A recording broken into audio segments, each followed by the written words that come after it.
Creepypastas para tener de fondo y ahora con menos anuncios. Hola amigos, para los que no leyeron la publicación en la pestaña de comunidad, habrá un anuncio por historia con la finalidad de mejorar la experiencia de la comunidad. He estado configurando los anuncios todo el día y he reducido aproximadamente el 90% de ellos. Ya no interrumpirán en medio de la creepypasta. Obviamente esto significa que habrá una bajada de ingresos muy importante para mí, pero de todas formas creo que es una medida necesaria para su comodidad. Les pido por favor que den like, compartan, comenten y se suscriban para así hacer que los vídeos lleguen a más personas y así compensar un poco la pérdida de ingresos. Gracias a todos por sus sugerencias y buena vibra. Empezamos. Greta.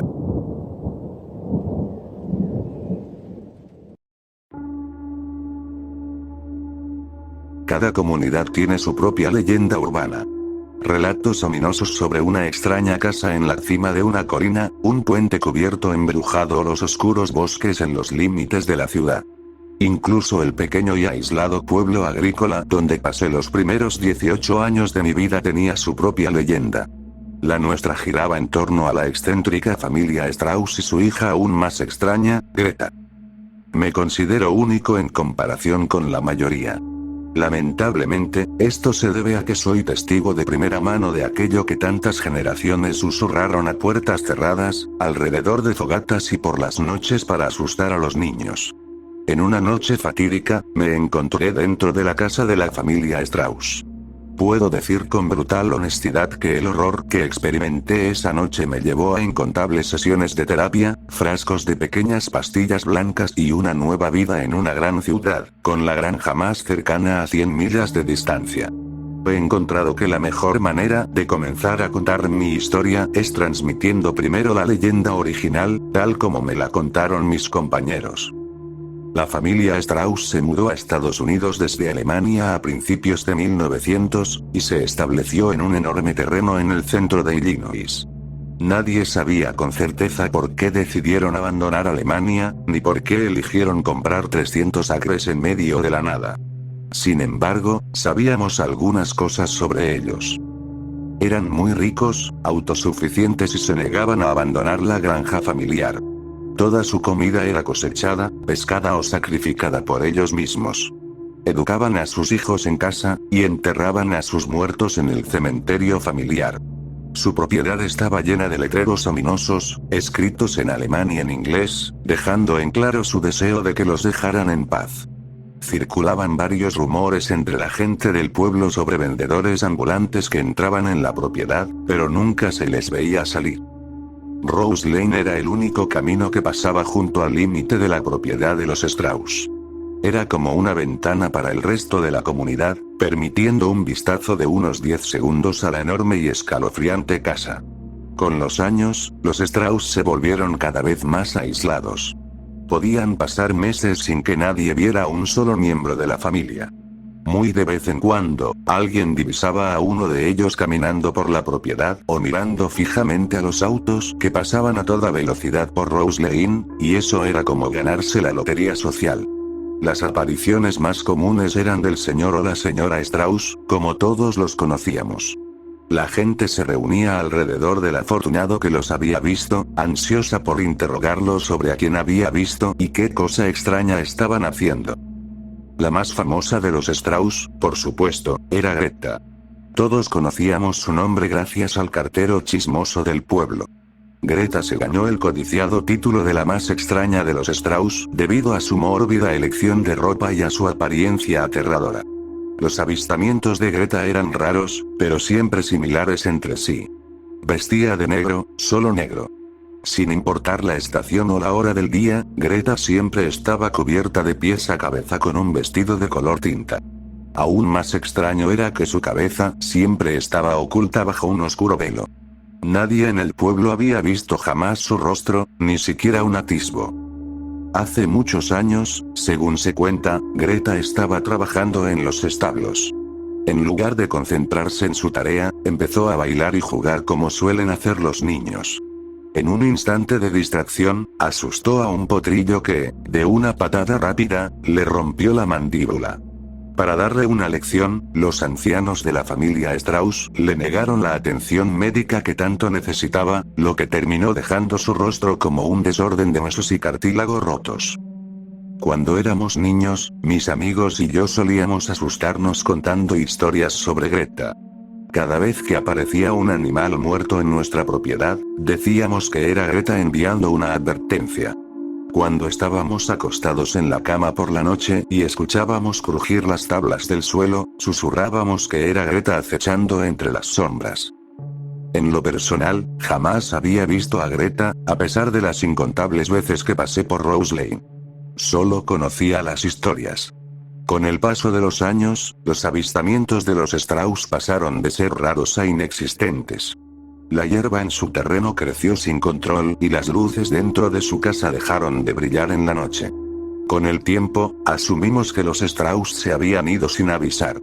El banco no pudo vender la propiedad, alegando que un pariente en Alemania seguía siendo el dueño legal y enviaba los pagos completos. Simplemente dejamos de pensar en la granja de los Strauss, hasta la noche en que decidimos entrar a la fuerza. John, Gary y yo teníamos 18 años. Acabábamos de terminar la preparatoria y en otoño asistiríamos a distintas universidades. Como la mayoría de los chicos de nuestra edad, pasábamos los días y las noches saliendo, bebiendo y ahorrando el poco dinero que podíamos. El verano, y el tiempo juntos, se nos escapaban entre los dedos, así que decidimos hacer un último recuerdo. Estábamos sentados en el porche de John, viendo la puesta de sol y tomando unas cervezas que le habíamos pagado demasiado caras al hermano mayor de Gary. John fue quien encendió la conversación que cambiaría nuestras vidas para siempre, y todavía no se lo perdona. Nos contó que esa misma mañana había pasado por Rose Lane y creyó ver a alguien en la ventana del tercer piso de la casa de los Strauss. Gary y yo le dijimos que estaba loco. Conversamos y compartimos nuestras teorías sobre cómo creíamos que era el interior de la casa. Gary sugirió que estaba llena de tesoros alemanes olvidados, y que podríamos hacernos ricos si entrábamos. Nadie se enteraría, ya que la familia Strauss había desaparecido hacía años. Nos sonreímos con avaricia. Antes de darnos cuenta, entre el alcohol y la emoción, ya estábamos de pie caminando hacia la granja Strauss al anochecer. Mientras atravesábamos el bosque, hablábamos sobre todas las cosas que compraríamos con nuestra futura fortuna. El sol ya se había ocultado cuando llegamos al borde de la propiedad, y la monstruosa casa parecía mirarnos con desprecio. Nos detuvimos un momento, terminamos las últimas gotas de nuestras latas de valor líquido, y debatimos unos minutos sobre cómo entrar. Al final, decidimos que la mejor opción era la puerta trasera, ya que no se veía desde la carretera. Caminamos lo más silenciosamente que pudimos por el sendero de grava y subimos al porche de madera.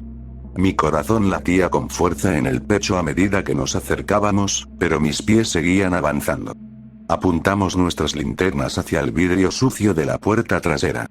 Gary y John, sin decir una palabra, me empujaron hacia adelante, decidiendo que yo debía ser quien abriera. Agarré el viejo picaporte de hierro, lo giré y miré hacia atrás, incrédulo. Estaba inseguro. Cuando abrí la puerta, un soplo de aire viciado nos envolvió con un quejido. Viendo ese momento en retrospectiva, desearía que hubiéramos dado media vuelta y corrido de regreso a casa de John. Pero no lo hicimos. En vez de eso, nos adentramos en la oscuridad de la casa Strauss y cerramos la puerta detrás de nosotros. Entramos a la cocina y empezamos a hurgar en los cajones. Aparte de algunos platos rotos, unos cubiertos polvorientos y un par de electrodomésticos antiguos, la cocina estaba prácticamente vacía. La casa de los Strauss no estaba a la altura de la espantosa reputación que le habíamos construido con los años. Era, en efecto, vieja, enorme y un poco inquietante, pero nada más allá de lo que esperarías de cualquier otra casa abandonada. Todo parecía estar intacto. Como si los Strauss simplemente hubieran detenido su rutina diaria, empacado unas pocas pertenencias y dejado el hogar para siempre. Los tres comenzamos a buscar por las habitaciones. Abrimos cajones, movimos muebles y revisamos gabinetes. El efecto del alcohol y la emoción de encontrar un tesoro empezaban a desvanecerse, Pero en su lugar apareció una incómoda sensación de temor y paranoia que nos envolvió de repente. Decidimos que todo esto había sido una pérdida de tiempo y que sería mejor regresar a casa de John para fumar un poco de hierba y cerrar bien la noche. Retrocedimos por la casa hacia la cocina y nos dirigimos a la puerta trasera. Estábamos a punto de salir hacia la libertad de la noche cuando la voz de Gary rompió el silencio. Chicos, miren esto.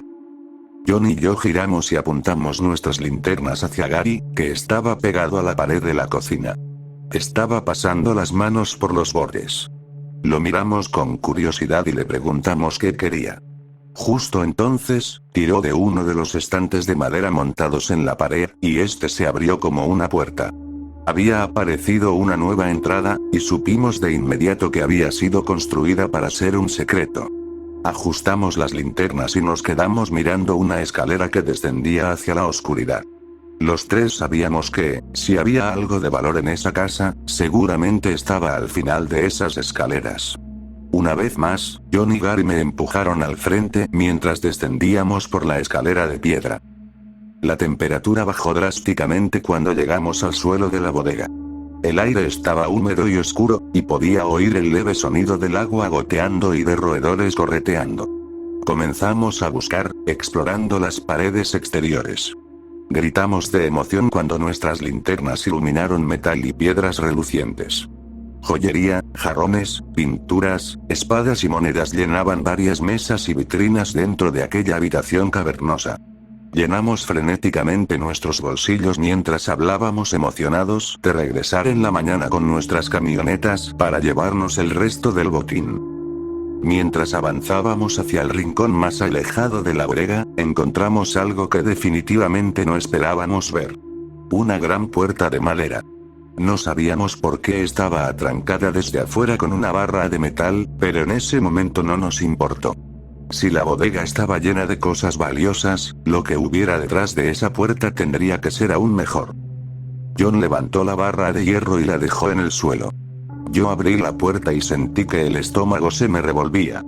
El aire estaba impregnado de un fuerte olor a descomposición. Iluminamos la habitación con nuestras linternas, y mi cerebro luchaba por procesar lo que veía. Restos mutilados de animales estaban esparcidos por el suelo. En una esquina, un montón de periódicos viejos y trapos formaban un nido arrugado. Contra la pared del fondo había un colchón cubierto con sábanas rasgadas y manchadas, ocultando un gran bulto debajo. Me giré hacia mis amigos, cubriéndome la boca y la nariz con la camiseta. Murmuré algo sobre salir de ahí justo antes de ver el terror en los ojos de Gary, que señalaba detrás de mí.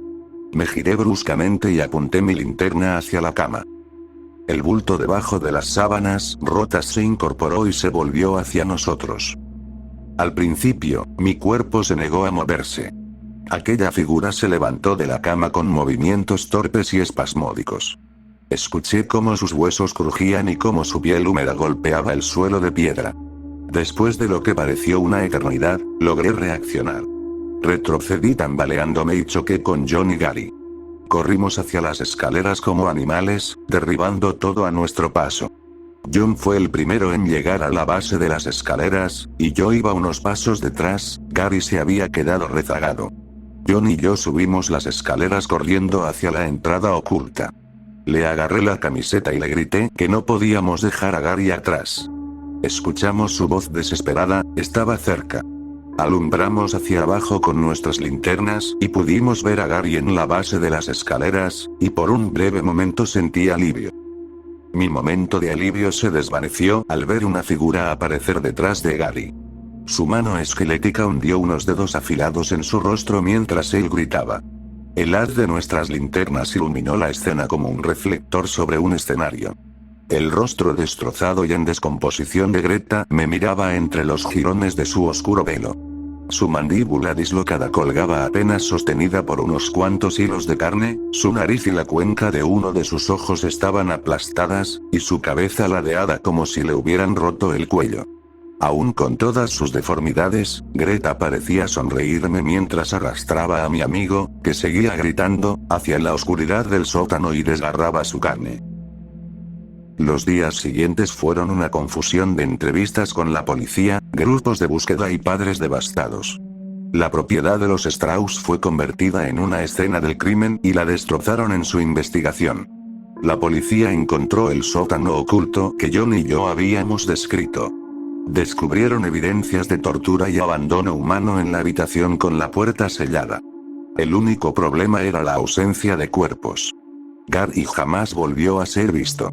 Lo único que encontraron fue su linterna y los restos de su ropa, desgarrada en cientos de pedazos. Tengo una teoría. Greta siempre fue un monstruo, y con el tiempo se volvió incontrolable. Los Strauss intentaron hacer lo que pudieron antes de abandonar su hogar. Finalmente, recurrieron a encerrarla en una especie de calabozo improvisado para dejarla pudrirse. Pero ese es el problema con el peor tipo de monstruos. Algo muy importante que la familia Strauss olvidó considerar es que algunas criaturas, aquellas de las que nacen las leyendas urbanas, se niegan a morir.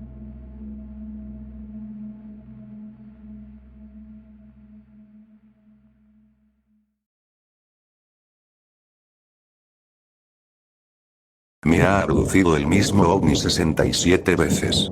Por fin sé qué quieren de mí. La primera vez que pasó, yo tenía 25 años. La segunda vez, 26. La tercera vez, 27. Ese año pasó muchas veces. Nunca ha vuelto a suceder tantas veces como ese año, pero al menos una vez, cada año, vuelve. No importa la edad que tenga, siempre es igual. Ahora siempre sé cuando se acerca, como un aura antes de un ataque. Las mismas fluctuaciones en la electricidad. El mismo zumbido bajo. La misma vibración abrumadora, que primero se mete por mis pies y luego se extiende por todo mi cuerpo mientras me acerco a la nave. Y luego, esas mismas luces rojas y penetrantes. Cuando se enciende la última luz, hay 8 en total. No alcanzo a ver mucho más del cuerpo de la nave, aparte de esas 8 luces. La primera vez que pasó, recuerdo que pensé que era como si 4 criaturas gigantes me observaran en la oscuridad de la noche, acechando a su presa. O una sola criatura enorme. Viéndome, mientras yo no podía verla. Cuando se prende la última luz, ya no hay mucho tiempo para pensar en todo eso. Cuando parpadea la última luz, sé que estoy a punto de desmayarme. Lo sé porque siempre pasa. Ya es algo natural para mí, como una memoria muscular nueva y espeluznante. Ahora tengo 48 años. Me han llevado 67 veces. Si te parece increíble, supongo que lo entiendo. Es difícil creerlo cuando no te ha pasado, cuando no puedes imaginar una realidad que vaya más allá de tu propia experiencia. A lo largo de los años he perdido a mucha gente por esta situación tan increíble, amigos, familia, parejas. He perdido mucha alegría. He perdido gran parte de mi vida por esto. He perdido mucho, pero también he aprendido mucho. Sobre todo, a no hablar con la gente de esto. Ahora solo hablo de las abducciones con los investigadores, con los ufólogos. Son los únicos que me creen. Los demás piensan que es una rareza y fingen escucharme, o tratan de internarme. He estado en tantas hospitalizaciones psiquiátricas involuntarias que ya deberían dedicarme una maldita ala entera en ese hospital. Me la he ganado. Fue especialmente malo ese año, cuando tenía 27. Ese año fueron muchas idas y vueltas al psiquiátrico. Los doctores decían que ese año era importante.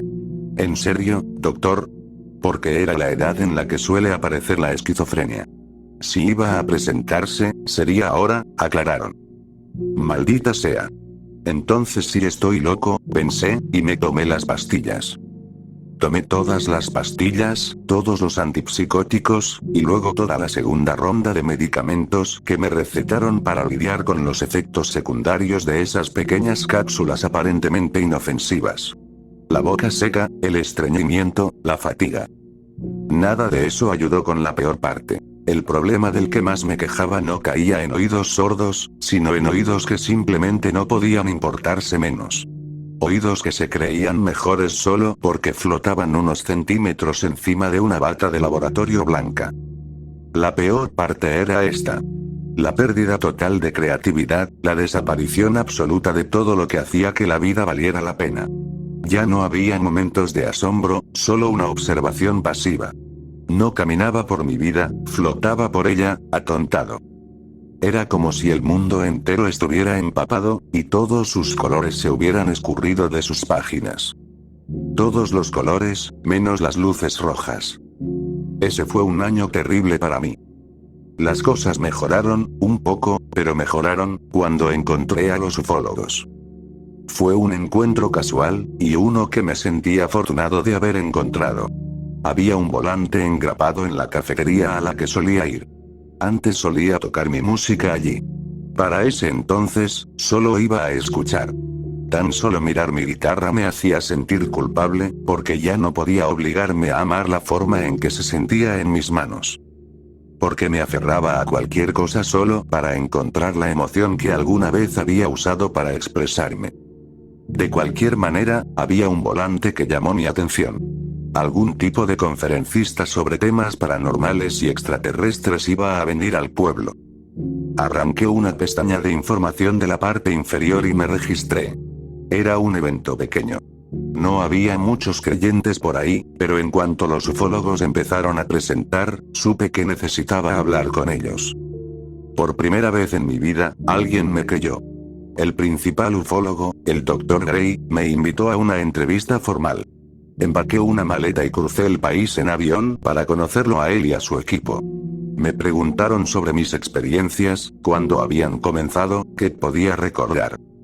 Por primera vez en mi vida, alguien hizo preguntas profundas por un interés genuino, en vez de intentar que analizara mis falsas creencias. Por primera vez en mi vida, todo un grupo de personas me escuchó sin interrumpirme, sin insistir en que debía de estar loco. Por primera vez en mi vida, me dijeron que las abducciones eran reales. El Dr. Gray me aconsejó dejar la medicación si tanto me estaba afectando. Nunca volví a tomar una de esas pequeñas destructoras de vida. Desde entonces, me he sentido mucho más estable. Las abducciones no han parado, pero han disminuido desde aquel año. Cuando sucede, visito al Dr. Gray o él viene a verme. Su equipo de investigación está totalmente comprometido conmigo. Quieren descubrir por qué me han abducido tantas veces. A lo largo de los años, ha intentado tranquilizarme diciéndome que los extraterrestres, o lo que sea que esté detrás de las abducciones, probablemente no quieran hacerme daño. Yo trato de pensar lo mismo, porque ha habido ocasiones en las que, honestamente, siento que me han ayudado. Momentos en los que he estado tan enfermo que debería haber ido al hospital, pero tenía demasiado miedo, y después de una abducción, casi milagrosamente, me he curado, o el ovni sigue viniendo hasta que mejoro. O no quieren hacerme daño, o me están manteniendo vivo para algo. Prefiero pensar que no quieren hacerme daño, porque he sobrevivido para contar la historia muchas veces. 67 veces, para ser exactos. La abducción número 67 ocurrió a principios de este año. Supe que venía en cuanto las luces empezaron a parpadear. Ya ni siquiera trato de resistirme. Salí caminando, con las vibraciones recorriéndome el cuerpo, y vi que la primera luz roja, intensa, ya estaba encendida. Luces 2 hasta las 7, justo a tiempo. La octava luz se encendió, y perdí el conocimiento. Llamé al Dr. Gray en cuanto volví en mi cuerpo adolorido, tendido sin fuerzas sobre mi cama. Casi había pasado un día completo. Él reservó un vuelo nocturno para venir a verme. Casi no dormí esa noche. El Dr. Gray notó lo cansado que me veía cuando lo dejé entrar a la mañana siguiente. Puso una olla de café en la cocina mientras yo dejaba caer mis huesos en una silla junto a la mesa. Nos quedamos ahí, en un silencio cómodo, mientras él encontraba las tazas en el gabinete y sacaba la crema del refrigerador. Ha estado aquí tantas veces que ya ni siquiera tengo que decirle dónde están las cosas. Tampoco tengo que recordarle que soy absolutamente inútil para una entrevista hasta que no me tomo una taza de café. 2. Si realmente quiere que me porte lo mejor posible. Colocó la humeante taza frente a mí, y luego dejó la suya en el otro asiento. Ya casi nadie más se sienta ahí. Si no fuera por el Dr. Gray, probablemente habría tirado esa silla hace años. Nos quedamos en silencio hasta que terminé mi primera taza. El Dr. Gray la volvió a llenar antes de encender su grabadora y comenzar con las preguntas. Dr. Gray con el sujeto 11. 4 de enero de 2021, 9 de la mañana.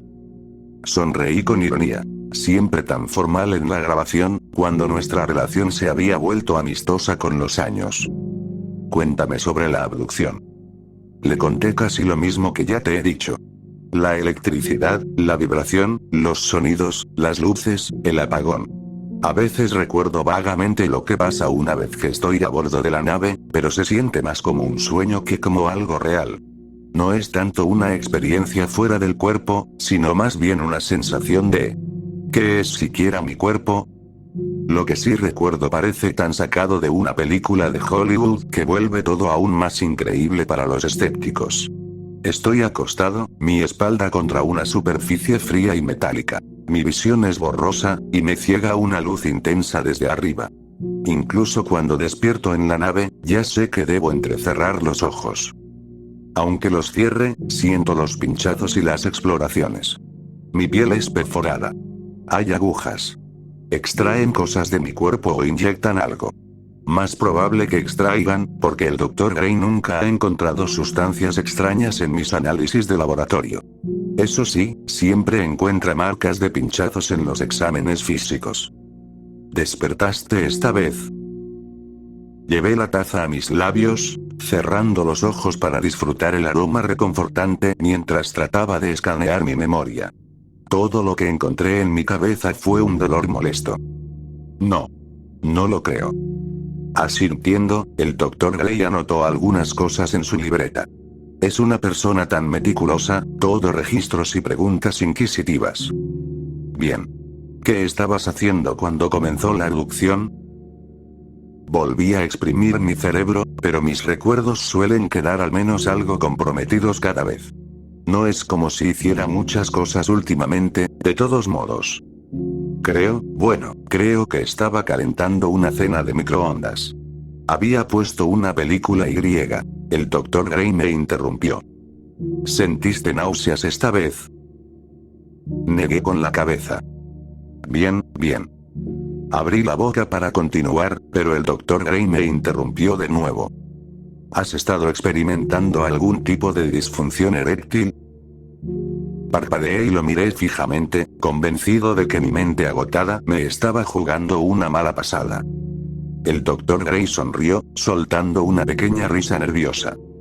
Lo siento, Dave, no quiero ser grosero.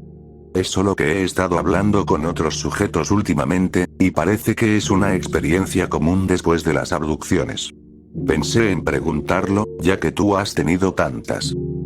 Estallé en carcajadas. Bueno, carajo, espero que no. Yo también espero que no. Respondió, con una sonrisa tan amplia que le partía la cara en dos. Por favor, continúa. No había mucho más que decir. Aparte del dolor de cabeza, me sentía bien. En realidad, solo estaba cansado. Me desvestí para el examen físico, luego el Dr. Gray me hizo algunas pruebas. Me dio de alta con un certificado de buena salud. Por lo general, siempre es así. Así ha sido durante las últimas 2 décadas. Fue una abducción tan típica, y una visita de seguimiento tan estándar, que todo encajó perfectamente con las anteriores. Da escalofríos lo cómodo que se ha vuelto todo para mí. Pero algo pasó anoche que puso en duda todo lo que creía saber sobre las abducciones. Estaba acurrucado en mi lugar en el sillón, ese hueco que se ha ido formando alrededor de mi cuerpo y en el que me hundo apenas me siento. Es tan único como una huella digital. Tenía la laptop apoyada en las rodillas, navegando sin rumbo por internet. Me topé con un titular sobre un nuevo medicamento que me llamó la atención. No por algo en particular, simplemente estaba aburrido. Le di clic, hojeándolo a medias, hasta que noté una cita extrañamente familiar. Cuando le preguntaron si había experimentado disfunción eréctil como efecto secundario del medicamento, un participante exclamó: bueno, carajo, espero que no. Me quedé ahí, medio absorbido por el sillón, mirando la pantalla. Traté de justificarlo pensando que debía ser una respuesta común cuando a un hombre le preguntan por el estado funcional de su miembro. Busqué al autor del estudio, no era el Dr. Gray, gracias a Dios, y escribí su nombre junto con el título original en el buscador. El artículo estaba detrás de un muro de pago. Para mi sorpresa, había decenas de publicaciones escritas por el mismo tipo en la misma revista. Pensé que valía la pena pagar, aunque fuera solo para entretenerme un rato. Después de todo, tenía un par de cientos de dólares de sobra, un regalo del Dr. Gray por mi tiempo. Tuvimos una entrevista de seguimiento por teléfono a principios de esta semana. Los artículos eran difíciles de leer, llenos de terminología fría y clínica, pero creo que entendí lo esencial. Ese doctor y su equipo de investigación habían realizado más estudios experimentales de medicamentos de los que jamás creí posibles en las últimas décadas. Al principio, solo me intrigaba el tema. Pero mientras seguía leyendo, no pude evitar que el miedo creciera en mi interior. Cada estudio, cada medicamento, cada uno de los efectos secundarios listados, todo me resultaba tan familiar. Aún más familiar era la descripción de los sujetos de cada estudio. Especialmente en los estudios pequeños. Había incluso estudios de caso donde el único sujeto coincidía conmigo en cada maldito detalle. Lo peor fue descubrir que esta persona era mencionada, una y otra vez en cada maldito artículo, como el sujeto 11. El sujeto 11 había pasado por mucho. Había luchado contra varias enfermedades que, hasta donde yo sabía, jamás había tenido. Un sujeto 11 de 27 años presentó sífilis resistente a los antibióticos. Inicio hacía 2 años. Justo el año de mi primera abducción. Tomó años resolver la infección. Un sujeto 11 de 47 años fue uno de los primeros en probar una nueva vacuna. Semanas después, fue expuesto al virus objetivo. La línea de tiempo coincidía con mis abducciones del año pasado. El sujeto 11 fue pinchado, examinado y sometido a experimentos, mientras que yo siempre era liberado con un certificado de buena salud. Todavía no he dormido. Me quedé despierto toda la noche leyendo mi historial médico secreto. Volví al artículo original de noticias. Lo habían retirado. Uno pensaría que, siendo tan prolífico este científico, sería mucho más conocido. Famoso, incluso. Bueno, eso pensarías, ¿verdad? Después de tanto leer, terminé escribiendo todo esto. Necesito que alguien más sepa lo que me ha pasado. He guardado silencio por tanto tiempo, un silencio aprendido a la fuerza por no ser creído. Ahora sé lo que me han hecho, y ya no pienso callarme. Hay otros sujetos allá afuera. Por favor, si eres uno de ellos, te suplico que me contactes. Ya no puedo seguir viviendo así. Perdí la confianza en la única persona en quien alguna vez la había encontrado. No estoy seguro de qué voy a hacer todavía, ni a quién voy a contárselo. Solo sé esto. La próxima vez que las luces parpadeen, el aire empiece a vibrar y el zumbido recorra todo mi cuerpo, estaré listo. Estaré listo antes de que la octava luz se encienda.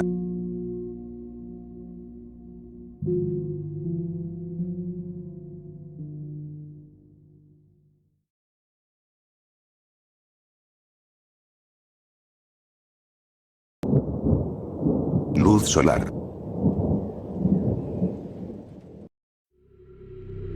Esta no es mi historia, es la de Elisa.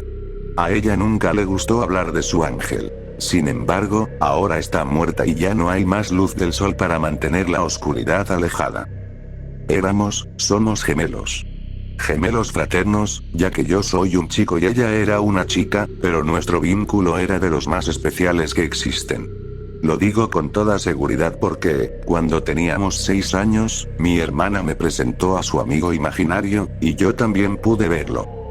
Su nombre era Aiden. Alisa estaba convencida de que era un ángel guardián. Nuestros padres siempre nos contaban historias sobre cómo todos tenían a alguien cuidándolos, un guía espiritual, si quieres llamarlo así, así que yo también lo creí. Pensábamos que quizás solo los niños podían ver a sus ángeles, por eso nuestros padres se referían a Aiden como imaginario. No nos importaba. Sabíamos que era real, y eso nos bastaba. Aiden nunca jugaba con nosotros, aunque lo invitábamos muchas veces. Simplemente se quedaba de pie, justo fuera de nuestro campo de visión, observándonos. A veces lo veíamos de reojo. Su boca estaba abierta de par en par, y dentro de ella no había nada más que oscuridad. Siempre estaba allí cuando estábamos juntos. Solo de pie. Solo mirando. Nunca cambiaba de postura. No se sentaba, no se acostaba, ni siquiera parpadeaba, y su boca siempre permanecía colgando abierta. La incómoda sensación de ser observados se volvió algo familiar para nosotros, y después de un tiempo, incluso se volvió reconfortante. A medida que crecimos, yo empecé a ver a Aiden cada vez menos. No me molestaba, podía sentir su mirada cuando Alyssa estaba cerca. Hasta que un día, Alyssa me reveló un secreto que ni siquiera sabía que estaba guardando. Estábamos sentados en su cama. Ella me arreglaba el cabello para el baile de bienvenida del primer año. Ambos íbamos a ir. Por primera vez alguien nos había invitado a salir, pero su cita, Tyler, canceló a último minuto. Intenté convencerla de que viniera de todos modos, pero dijo que no quería ser un estorbo y que prefería quedarse en casa. Aiden espantó a Tyler. Lo dijo tan casualmente, tan de la nada, que casi no capté lo que había dicho. ¿Qué? Espantó a Tyler. No dio más detalles. ¿Cómo lo sabes? Yo estaba confundido. Ni siquiera me había presentado a Tyler todavía, así que nunca habíamos estado juntos cerca de él. Porque lo vi. Noté que estaba molesta conmigo, pero no entendía por qué. ¿Quieres decir que lo ves cuando no estamos juntos? No sé por qué nunca se me ocurrió que pudiera verlo cuando yo no estaba, pero darme cuenta de eso me desconcertó de una manera que no sé explicar. Siempre lo he visto. Pensé que tú lo sabías. Yo pensaba que solo aparecía cuando los dos estábamos en la misma habitación. Alyssa negó con la cabeza y dejó el cepillo de cabello. Me di cuenta de que le temblaban un poco las manos. ¿Se ve igual? Creí que era una pregunta sencilla, pero Alyssa se puso pálida y se quedó callada un buen rato. No. Cuando estoy sola, tiene la boca cerrada. Pero Tate, cuando espantó a Tyler, hizo algo realmente extraño. Respiró hondo antes de seguir. Aiden, le habló. Abrí la boca para preguntar algo, pero ella respondió antes de que pudiera decirlo. No sé qué le dijo. Solo sé que Tyler ahora se niega a mirarme a los ojos y bloqueó mi número. Me di la vuelta y la envolví en un gran abrazo de oso. Lágrimas empezaron a rodar por las mejillas de Alyssa, dejando una mancha húmeda en mi traje. Fingí no darme cuenta. No fui al baile esa noche. Los siguientes 3 años pasaron volando. Antes de darnos cuenta, ya éramos estudiantes de último año y nos preparábamos para la graduación. Yo ya no veía a Aiden, ni siquiera sentía su presencia, y Alyssa no volvió a mencionar el tema desde lo que pasó con Tyler. Una tarde volví a casa temprano porque había tenido una excursión que me dejó agotado. Subí las escaleras arrastrando los pies y abrí la puerta del baño de golpe, encontrándome a Alyssa sentada en el inodoro. Me di la vuelta de inmediato para salir, maldiciendo y disculpándome al mismo tiempo, pero algo no estaba bien. Pegué el oído a la puerta y escuché por un momento. Alyssa estaba llorando. ¿Lisa? Pregunté con cautela. ¿Estás bien? Entra. Abrí la puerta lentamente. No es que quisiera ver a mi hermana en el baño, pero la preocupación pudo más que la vergüenza. Para mi alivio, ya se había subido los pantalones. ¿Qué? Mi voz se apagó cuando seguí su mirada hacia el lavabo. Había una prueba de embarazo. Era positiva. Mierda. Alyssa me dedicó una pequeña sonrisa mientras sus ojos se llenaban de lágrimas. Luego se lanzó a mis brazos y lloró desconsoladamente. La abracé despacio, todavía en shock y sin saber qué decir. Les contamos a nuestros padres en cuanto llegaron a casa. Su primera pregunta fue sobre el padre, y me di cuenta de que probablemente debería haber preguntado eso antes de darles la noticia. De todas formas no importó, porque Alyssa se negó a decírnoslo. Con el tiempo, nuestros padres lo aceptaron y prometieron apoyarla en todo lo que pudieran. Me sentí increíblemente aliviado. Si la hubieran echado o se hubieran negado a ayudarla, me habría tocado a mí arreglármelas. Y claro que lo habría hecho sin pensarlo, pero no quería eso para ninguno de los dos. Alisa empezó a llamar al bebé pequeño rayo de sol. Cuando entró en el tercer trimestre, comenzó a tener terrores nocturnos. Se despertaba gritando como si la estuvieran matando y llorando sin control. La dejé mudarse a mi cuarto para que no estuviera sola.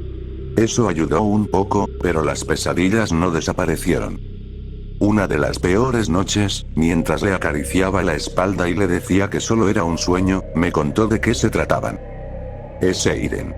Susurró. No quiere que tenga a pequeño rayo de sol. Me quedé callado, sin saber qué responder. Tate, creo que él es el padre. Creo que este bebé es de Aiden, y no debería existir en este mundo. La ayudé a recostarse de nuevo y me quedé abrazándola hasta que se quedó dormida. Traté de no pensar demasiado en lo que había dicho. Estaba demasiado cansado como para entenderlo. Unas semanas después, Alisa tuvo que someterse a una cesárea de emergencia. A pesar de que unos días antes el ultrasonido mostraba un corazón latiendo, el bebé nació muerto. Ella nunca volvió a ser la misma. Mi hermana, que había sido la luz de la vida de todos, se estaba apagando.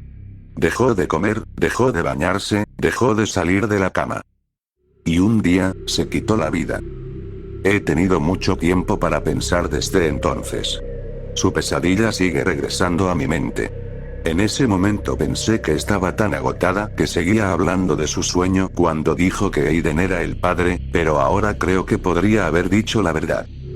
Alisa nunca dejó de ver a Aiden. Tampoco perdió la fe en él. Leí su diario después de que murió, y siempre lo llamó su ángel. Creía que él solo quería lo mejor para ella. Lo llamaba rayo de sol. Ayer fue el primer aniversario de su muerte. Cuando desperté, Aiden estaba al pie de mi cama, con la boca abierta. Puedo escucharlo susurrando cosas desde la esquina de mi habitación. La mayoría no la entiendo, pero hay una frase que se repite una y otra vez. Ven a ver el rayo de sol.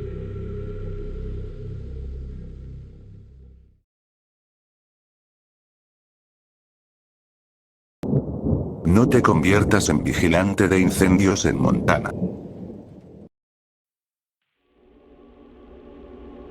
A principios de los años 80, vagaba por el país, tomando trabajos ocasionales aquí y allá. Tengo muchas historias que contar, pero la peor es sobre el tiempo que pasé como vigía de incendios forestales en Montana. No voy a dar demasiados detalles sobre dónde ocurrió esto, y los nombres han sido cambiados por respeto y protección de quienes estuvieron involucrados y pudieron seguir adelante. Yo no he tenido tanta suerte, pero ha pasado suficiente tiempo y necesito sacarlo de mi pecho. Trabajar como vigía es bastante aburrido, incluso si amas la naturaleza y estar solo. Una persona podía volverse loca después de una semana, y algunos lo hicieron. La tasa de rotación de vigías era bastante alta en aquel entonces. Lo único que ayudaba a combatir esto era la radio. Teníamos dos.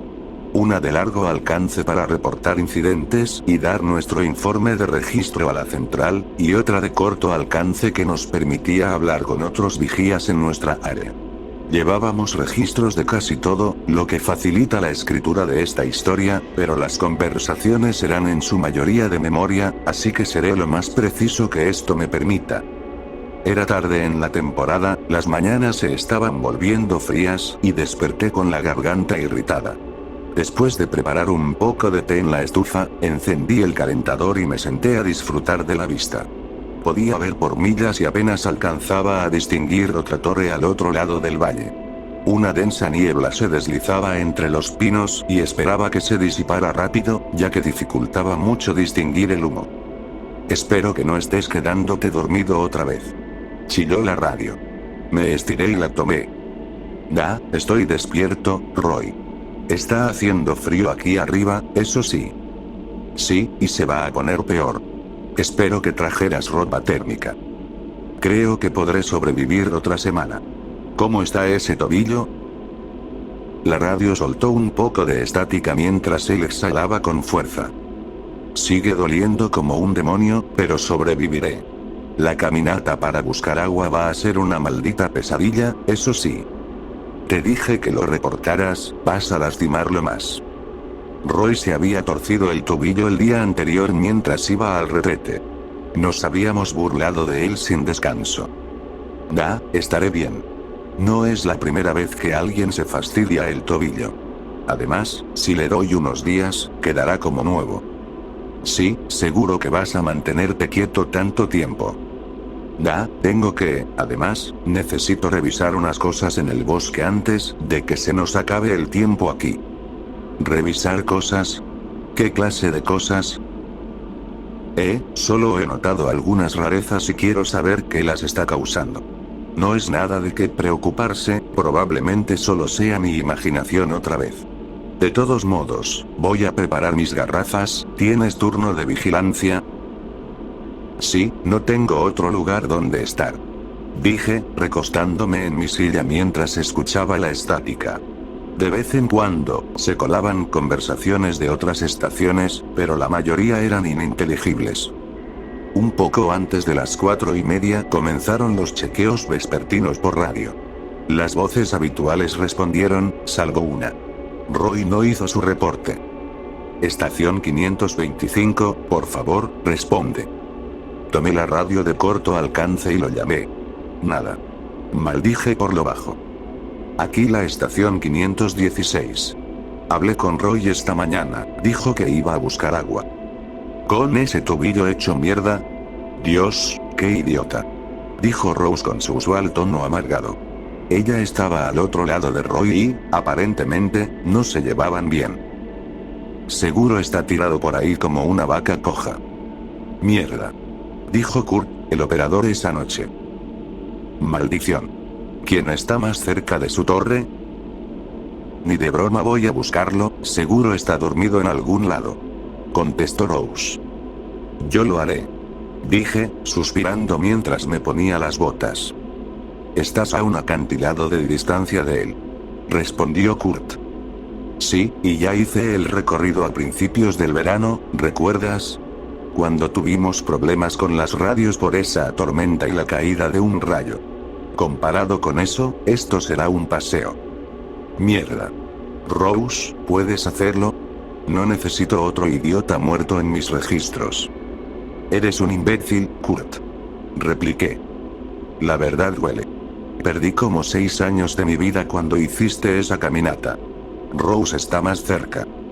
Maldita sea, son unos bebés. Está bien. Si un oso me devora, los voy a perseguir desde el más allá. Me reí. Como si un oso se quedara a escucharte quejarte de que te manchó la camisa con sangre. Jaja, vete al diablo. Contestó ella, y la radio quedó en estática mientras yo terminaba de prepararme. El camino hasta la torre de Roy no iba a ser fácil, pero no confiaba en que Rose realmente saliera a buscarlo. Agarré mi mochila y la radio de corto alcance y llamé a la central. Afortunadamente, aún quedaban varias horas de luz. Voy a bajar al valle, ya estamos fuera de turno, así que no debería haber problema. ¿Para qué demonios vas al valle? Preguntó Kurt. Para escuchar si un oso se come a Rose. ¿Estás con todo esta noche, vagabundo? No respondí. Unos minutos después, ella avisó que estaba saliendo a buscarlo. Yo también me puse en marcha. La tarde estaba fresca, de esas que anuncian la llegada del otoño. Saqué mi chaqueta ligera de la mochila y empecé el descenso por el sendero. Me tomó casi 2 horas llegar al punto medio entre mi torre y la de Roy, porque bajar un acantilado, incluso con una inclinación moderada, toma tiempo. Me senté a beber un poco de agua y saqué la radio. ¿Algo, Rose? Pregunté, pero solo obtuve estática como respuesta. Probablemente aún estaba demasiado lejos. 15 minutos después, estaba de nuevo en camino.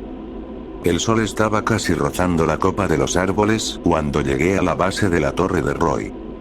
Subí los escalones, llamándolo mientras avanzaba. Cuando llegué arriba, encontré a alguien más allí, sentada en la silla del escritorio. Era una mujer delgada, de cabello rojo atado en una coleta sucia. La mirada que me lanzó a través de la ventana me dijo exactamente quién era. ¿Acabas de llegar?, pregunté al abrir la puerta. El lugar estaba hecho un desastre. Ella lanzó un libro que tenía en las manos y se las dejó caer sobre los muslos con un golpe. Inclinó la cabeza y me miró con los ojos entrecerrados. Ya me imaginaba que eras tú y esa voz molesta tuya solo me lo confirmó. ¿Qué carajo haces aquí, vagabundo? ¿Me estás diciendo que me partí el culo atravesando pinos pegajosos y piedra venenosa y tú venías de todas formas? No respondiste cuando te llamé por radio, dije mientras recorría la torre con la mirada. ¿Qué pasó aquí? Tuvimos una fiesta, llegaste tarde. Ahora fue mi turno de fulminarla con la mirada. No lo sé, ya estaba así cuando llegué. Es un desastre, no es sorpresa. Puede ser, pero esto no es porque sea un desordenado. Parece que revolvieron todo. Fui hasta el mapa en el centro de la habitación y miré a través de la mira de Osborn. Como si estuvieran buscando algo. Algo como que... No es como si aquí hubiera algo importante. No, pero esto es raro. Me aparté de Osborn y le hice una seña. Mira hacia donde estaba apuntando la última vez. Se acercó, miró por la mira y se encogió de hombros. Estaba mirando hacia mi torre. ¿Y qué? ¿Por qué? No lo sé, tal vez pensaba ir de visita o alguna estupidez así. Estuvo. Se interrumpió y sacudió la cabeza. No, no puede ser tan idiota. ¿Qué? Decía que veía luces en el bosque cerca de mi torre. Pero yo nunca vi nada, y eso que miré justo donde me decía. Está perdiendo la cabeza. Se le zafó un tornillo entonces, ¿qué? ¿Crees que se fue hasta allá con el tobillo jodido? ¿Qué clase de luces decía ver? No lo sé. Se sentó en la cama. No lo sé. Las últimas noches estaba inquieto, decía que iba a salir a revisar por su cuenta ya que yo no quería. Me senté en el escritorio y empecé a revisar los cajones. Su radio está rota. ¿Qué? Levanté el receptor destrozado. Puede que por eso no llamó. Entonces ¿qué? ¿Hay idiotas por aquí jodiendo? No sería la primera vez. José, ¿te acuerdas de él? Me contó historias sobre tipos que venían a molestar a los vigías de incendios. Se echó hacia atrás en la cama. Sí, pero siempre en temporada baja. Esto es como... Se detuvo y soltó una maldición al levantar la mano. Tenía una mancha roja en la palma. ¿Qué carajo, qué carajo? Repitió mientras se alejaba tambaleando de la cama. ¿Por qué mierda hay sangre en la cama? Corrí y levanté las cobijas. Había 3 trapos, cada uno manchado de rojo. Miré a Rose, que intentaba desesperadamente limpiarse la mano contra el suelo, maldiciendo sin parar. No era tanta sangre, podía haber salido de un corte, o tal vez Roy no había sido sincero sobre qué tan mal se había lastimado el tobillo. No es nada. Es su maldita sangre, seguro ya me contagié de algo. Mierda. Golpeó el suelo con la mano y la arrastró, dejando una línea roja. Mira, voy a salir a buscarlo. Tú vuelve antes de que oscurezca. Miré por la ventana. El cielo estaba despejado, salvo por unas nubes en el horizonte. La luna iluminaría suficiente para viajar. No, ni de broma. Si te pierdes, me va a tocar salir otra vez. Me sentiría más seguro si no me siguieras. Le sonreí y ella me mostró el dedo medio antes de sacar un cigarro y encenderlo. Entonces sígueme tú. Me da igual. Vamos de vuelta a mi torre, parece nuestra mejor apuesta. Y cuando lo encontremos, le voy a patear los huevos tan fuerte que los va a escupir. Después de eso, te voy a necesitar para cargarlo. Suspiré. Si vamos por ese camino, nos tocará pasar la noche en tu torre. Tengo una letrina en la que pueden dormir ustedes dos. Soltó una bocanada de humo con una sonrisa. ¿Sabes? Vine aquí para alejarme de imbéciles como ustedes dos. Era un paraíso de tranquilidad, hasta que llegaron y no paraban de parlotear por la radio como dos novios. No estés celosa. Le tendí la mano. Ella la tomó y la ayudé a levantarse. Cállate o te empujo por las escaleras. Ah, ahora entiendes por qué no quería que me siguieras. No dijo nada mientras salía por la puerta y la escuché bajar pisando fuerte los escalones. La caminata iba a ser divertida. Las sombras eran largas cuando Rose pidió detenerse para descansar. Entre los árboles se alcanzaba a ver su torre, pero aún faltaban un par de millas. Me ofreció un poco de su agua después de beber un trago. Gracias, tengo la mía. No está envenenada. Ni se me había ocurrido, hasta ahora. Saqué mi botella de la mochila. Ella se encogió de hombros, se apoyó en un árbol y cerró los ojos. Parecía cansada, con la cara manchada de tierra y resina. Había algo más raro en ella, pero no lograba identificar qué era. Como si estuviera guardándose algo. Me quedé mirándola, intentando descifrar por qué me daba esa impresión. Deja de mirarme como si fuera carne. Dijo, y la miré con una ceja arqueada cuando volvió a abrir los ojos. Te sentí. ¿Seguro por qué Roy no paraba de hablar de las luces en el bosque? Porque estamos en medio de la nada y lo único que tenemos son generadores para la electricidad. Así que es algo raro, supongo. Pero no sé tú, yo no voy a gastar combustible para joder a Roy. Y tampoco vi luces. Te dije, está perdiendo la cabeza. Tomó una bocanada de aire y la soltó despacio mientras miraba al este. Entonces se sentó de golpe. Mierda. ¿Qué? Tormenta. Asintió con la cabeza y miré hacia donde señalaba. Unas nubes de tormenta avanzaban por lo que antes había sido un cielo despejado. Maldito Kurt, no dijo ni una palabra al respecto. No había tormentas en el radar cuando Kelly estaba en la estación. Bueno, a menos que estemos tan locos como Roy, yo diría que más vale apurarnos a meternos antes de que nos agarre. ¿Y Roy? Se estiró y suspiró. Mira, ¿qué quieres hacer? Si nos atrapa esa tormenta, hay una buena posibilidad de que nos salgamos de esta. Mira el tamaño del cabrón, parece casi bíblico. Sí, pero... Haz lo que quieras, vagabundo, pero piérdete si crees que voy a salir a buscar a un viejo en medio de una tormenta. Se echó a andar por el sendero y yo volví a mirar el cielo. Un trueno retumbó a lo lejos. Llegamos a su torre, y desde la explanada que la rodeaba pudimos ver la tormenta avanzar por el valle. La lluvia caía en cortinas, ocultando el bosque de pinos tras una mezcla de neblina y líneas de agua. Se movía lento cuando alcanzó el valle, pero eso no era precisamente algo bueno. Nos tendría atrapados toda la noche. Decidí, y me odié por ello, que buscaríamos a Roy una vez que pasara. Rose discutió por unos minutos, pero al final me dejó entrar tras empujar la puerta. Me gruñó como un maldito perro rabioso, pero no dijo nada más. Nos pusimos a asegurar el lugar, tapando las ventanas que pudimos y asegurando la puerta. La tormenta golpeó con un viento cortante. La torre se sacudió y crujió con la música del trueno y la lluvia.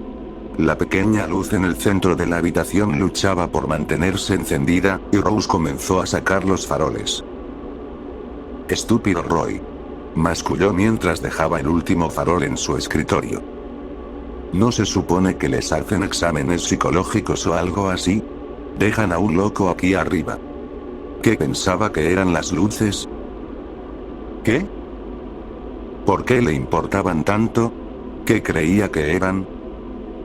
Se encogió de hombros. No sé, solo le daban mala espina. ¿Por qué te importa? Mira por la ventana. Dije y me puse de pie. Al principio pensé que eran reflejos de los relámpagos, pero estaban creciendo, volviéndose haces de luz entre los árboles. Rose se giró en su asiento y se puso de pie de un salto. Nos está gastando una broma. Dijo con un leve temblor en la voz. Tiene que ser eso. Seguro puso luces o algo así. En medio de una tormenta. Me acerqué más al cristal. Las luces se movían, demasiado rápido para ser alguien corriendo en el bosque. Dime que estás viendo esto. No tiene sentido. Se giró y empezó a hurgar en el baúl al pie de su cama. Me volví cuando escuché el sonido de un cartucho encasquillándose en la recámara de una escopeta. Se está acercando. Susurró. ¿Y qué piensas hacer con eso? No tienes idea de lo que viene. Me acerqué a ella. ¿Qué viene? ¿De qué carajos estás hablando? Solo, confía en mí, vamos a necesitar esto. Volví a mirar por la ventana. La luz se movía entre los árboles, haces brillantes en todas direcciones, y se acercaba a toda velocidad. La vi recorrer el filo del risco, descender y volver a subir.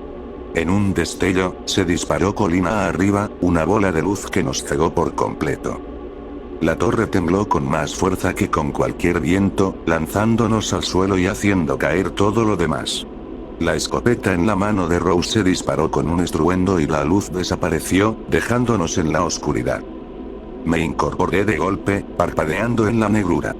No distinguía nada, mis ojos aún no se adaptaban. Extendí la mano y toqué algo.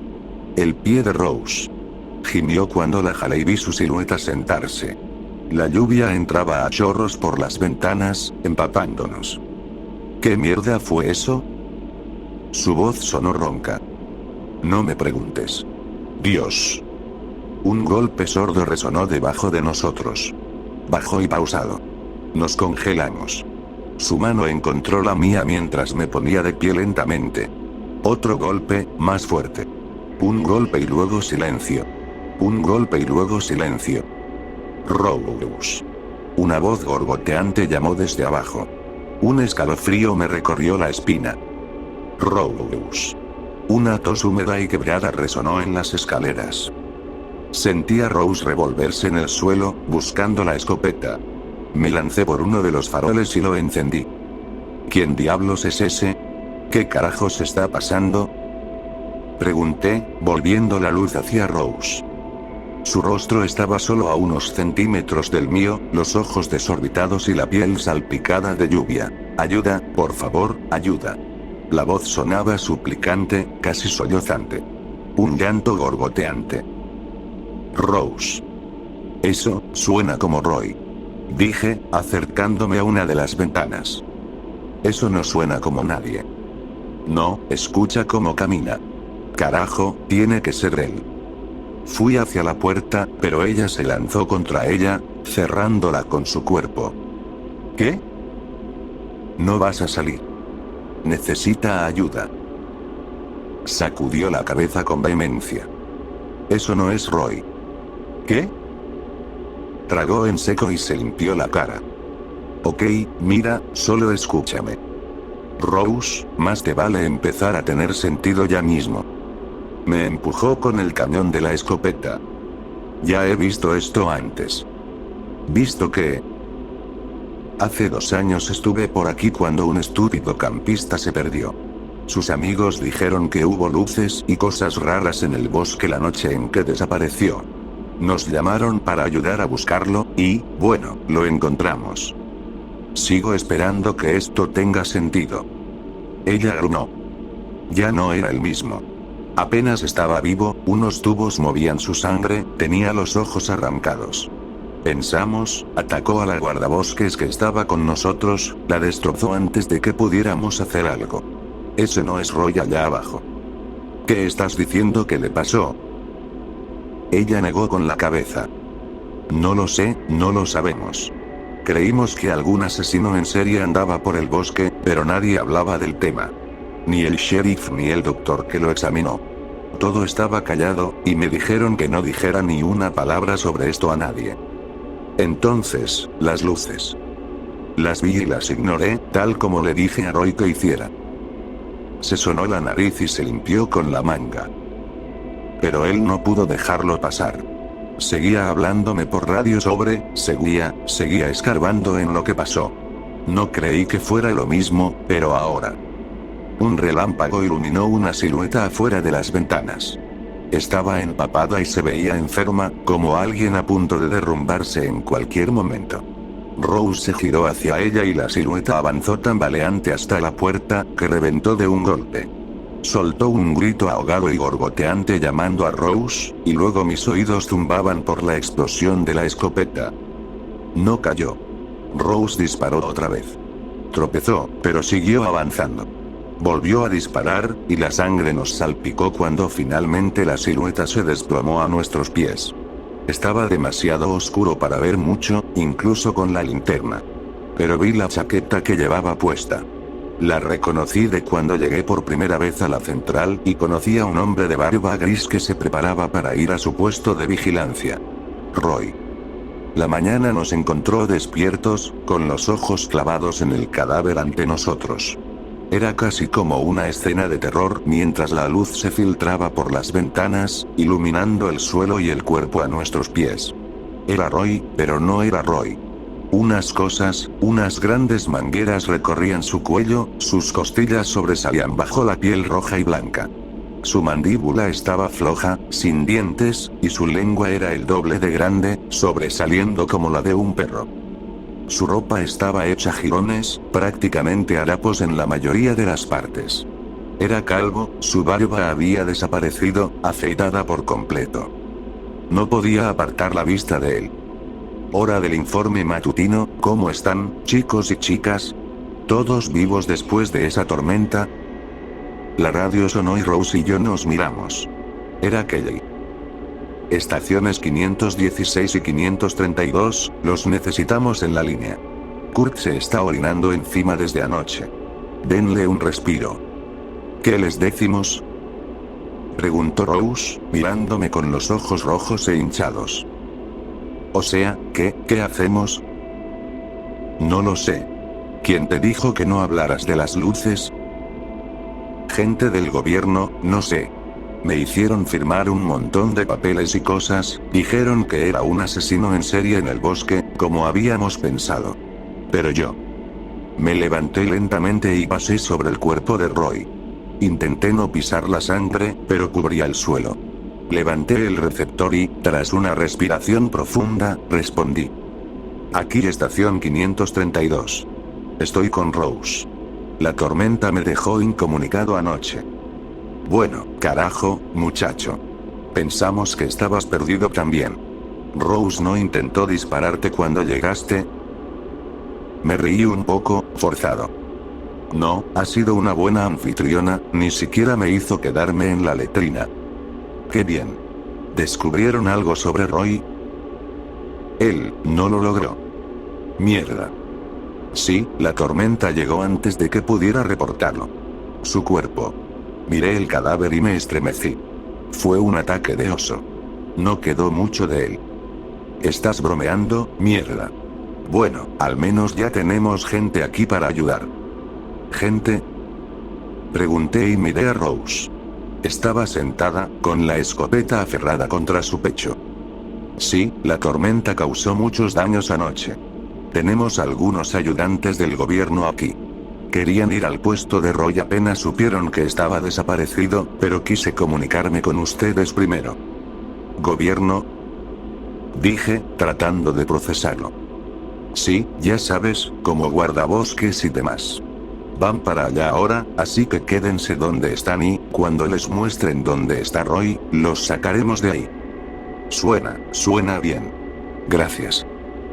Solté el radio y miré a Rose, luego al cadáver. Maldición. Si vienen, será lo mismo de siempre. Lo he visto 2 veces ya, no van a dejarme salir así como así. Fue un ataque de oso. Dije, alzando la vista. Eso no fue un oso. Se levantó de golpe. Fue un ataque de oso y no quedó nada. Me agaché y comencé a arrastrar el cuerpo de Roy afuera. Luego lo empujé por la baranda. Mi estómago dio un vuelco al escuchar el golpe que hizo al caer. Esto no va a funcionar, vagabundo. Sian. Tomé mi mochila. Me llamo Sian. No tienes que venir, yo me encargo. No, iré contigo. Pasamos la mañana montando la escena, esparciendo la ropa de Roy en el bosque. Quemamos su cuerpo y enterramos lo que quedó. Nos tomó tiempo y, cuando un grupo de hombres y mujeres apareció en la entrada del sendero, Rose y yo estábamos sentados en los escalones, agotados, compartiendo un cigarro. Fue un ataque de oso. Les mostré el lugar y, aunque algunos de los más estrictos del grupo parecían escépticos, nos sacaron del bosque. Nos preguntaron si habíamos visto algo extraño, alguna luz. Nos reímos, dijimos que era el bosque, ¿de dónde vendrían luces? Rose y yo hemos mantenido el contacto con los años. Ella volvió un par de veces, pero nunca más vio las luces. Yo las he visto 2 veces ya, nunca me he encontrado con nadie más, pero a veces me pregunto si me están siguiendo. Quienes sean. Lo que sean.